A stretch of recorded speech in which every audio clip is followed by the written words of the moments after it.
So today I'm making ketovore or carnivore waffles. I'll start by putting no sugar uncured bacon in the oven at 425 for about 15 to 20 minutes.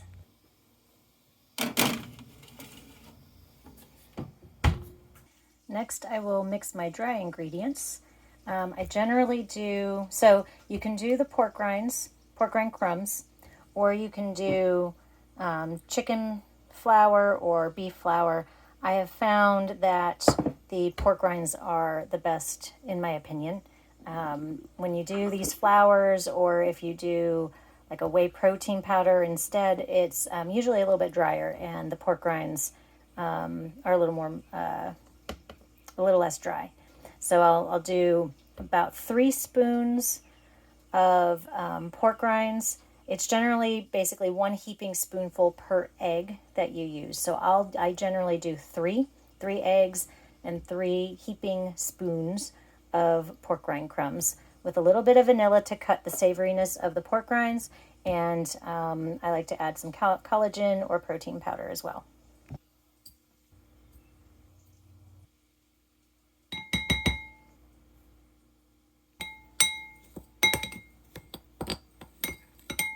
Next, we will do our wet ingredients. So 3 eggs and like a tablespoon, a chunk of butter.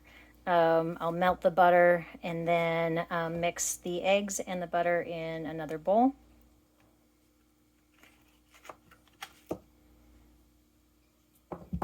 Oh, no. Okay,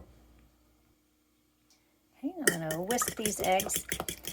Now, if you want to put in the time and effort, if you separate the egg yolks from the egg whites and use a hand mixer to whisk the egg whites and then fold everything in together, that will give you a fluffier waffle. After the butter is melted but not too hot, I will add it in and whisk that in. If it's too hot, it'll start to cook your eggs. Okay, now I'm going to add my wet ingredients to my dry ingredients, and I will mix that up.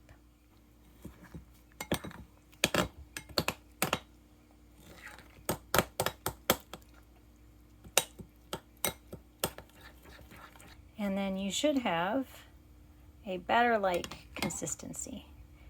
I have in the past made a mistake of noticing that it seemed a little too thin at the beginning, and I'd add more pork rind crumbs, and I would end up making it too thick. If you let this sit for a moment, it'll start to thicken up. And you can go ahead and plug in your waffle iron and get that heated. Okay, my bacon is ready, so I'm actually going to cut this up into little bits and add it to my batter. Okay, well, I didn't cook it crispy enough, so I had to tear it up with my hands. And now I am adding it to my batter. And you can see it is much thicker now than it was when I first finished stirring.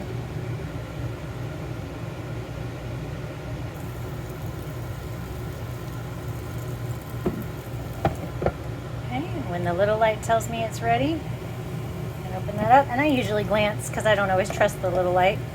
See, we have our waffle. A little more batter, so I'll probably do another little small half waffle.